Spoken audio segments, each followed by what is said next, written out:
because the director asked me, and it's a challenge. You know, I've done sound design once before, but not really a lot. It's a different challenge. I like it. I like doing that work. It's interesting work. So I do both, sort of in front of the camera, what we call it in the industry. Right. Work in front of the camera, where I'm the artist, and I love doing behind the scenes stuff. Really? I mean, I started out that way, you see. So. Right, doing music and TV scoring. Yeah, exactly. Right. And then I enjoy that. I enjoy not being in front of the camera because the pressure's off. Yeah, there's a lot of pressure being on the camera, isn't there? Yeah, I know there's a little. I get a little stressed every once in a while too. But wow, that's so many interesting roles that you've had. What was the name? I didn't get the name of the movie that put you over the top. The short is called A Tree in Tanjung Malim. Tanjung Malim is a place name in Malaysia. Okay. So A Tree in Tanjung Malim, and it's a rather famous short in Europe. It's won a lot of award. It won the best short in the world in Oberhausen, which is one of the top short film festivals in the world. Really? Top short film in the world. Top short film that year. What year was that? It was cool.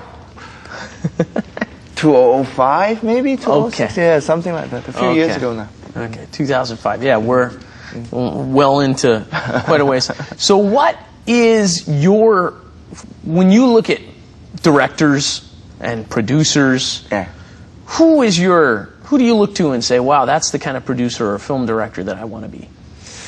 Ooh, directors. I love Ozu, Kurosawa. I love a lot of Japanese films. Okay. Kim Ki-duk. Kim Ki-duk, okay, yeah. Scorsese, I love. Yeah. Too many to mention. I mean, I love films. So I watch an awful lot of films. And okay, let's say somebody watching this is going, wow, that Pete Teo, he does some really interesting stuff. He's got a very interesting career. I'd like to have a career in one of those things.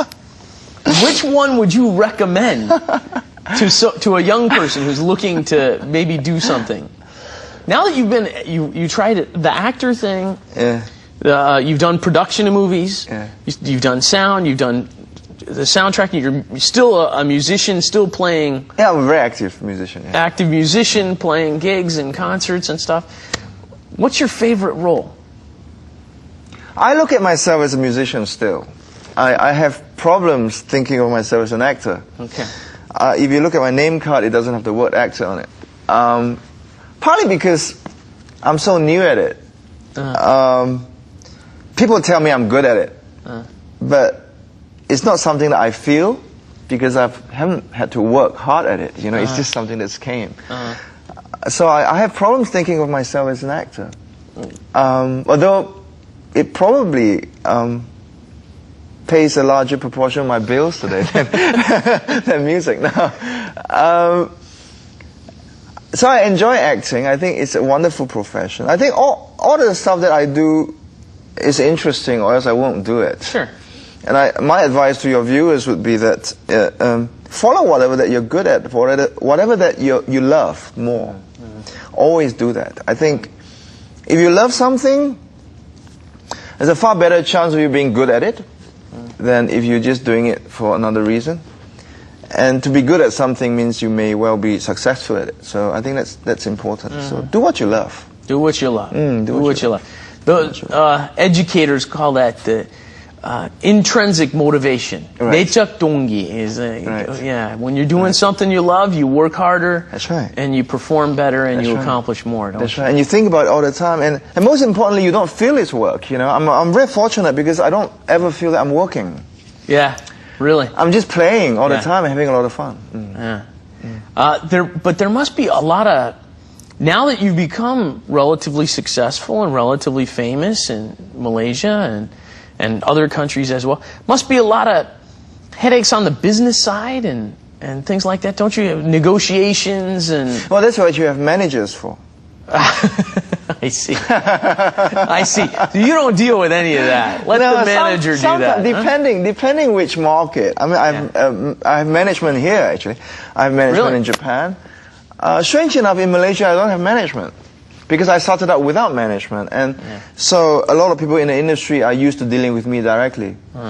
And if I put a manager in between, a lot of people will get offended. Yeah. So actually in Malaysia, that's my home market, I actually don't have a manager. I work directly. Is that common practice that many stars don't have managers? Depending. Some would like to have managers. I'm not one of those that like to have an entourage with me. I'm not one of those that like to have people. Yeah. Yeah. Right. So I'm fairly low profile. So I tend not to go out a lot. I tend to work all the time, so I don't need a lot of people. Okay. Well, you just choose the projects that you like. Yes. And I mean, people in the industry know how to get hold of me. So, so they ask me, and most of the time they are people I know anyway. So, yeah, I like to do that. No, I don't want to do that. Because, I mean, I just always picture, like, as you become more and more famous, obviously the business side of things starts occupying more and more of your time, doesn't it? It does. Yeah. It does. I mean, that's one of the reasons why I sort of, from a couple of years ago, I started having management, because you can't. Otherwise, you spend all your time doing paperwork, you spend all your time just doing logistics and negotiations and so on. And that's really not what I enjoy. Right. You enjoy the artistic side of everything. And you still doing any philosophy? My BA was in philosophy. Oh, you really? Yes, my bachelor's was in philosophy. Oh, okay. So, yeah. I actually will agree. It never leaves you. No. It's something that's with you all your life. So, so if you ask me whether I'm still doing philosophy, answer is yes, but not as a teacher. Certainly not writing philosophy. But things like this stay with you and informs your decisions and your thinking. I'm sure Koreans, and as an American, while we do have many different cultures in my country, many different races and ethnicities, pretty much everybody speaks English pretty quickly. I mean, if you arrive in America, you learn how to speak English generally, but you have these completely different cultures that have all combined into one country, and I think certainly in the Korean minds and a little bit in the American minds, there's a bit of a question of how do you keep them all together? How does everybody want to stay in one country there, It is a very good question.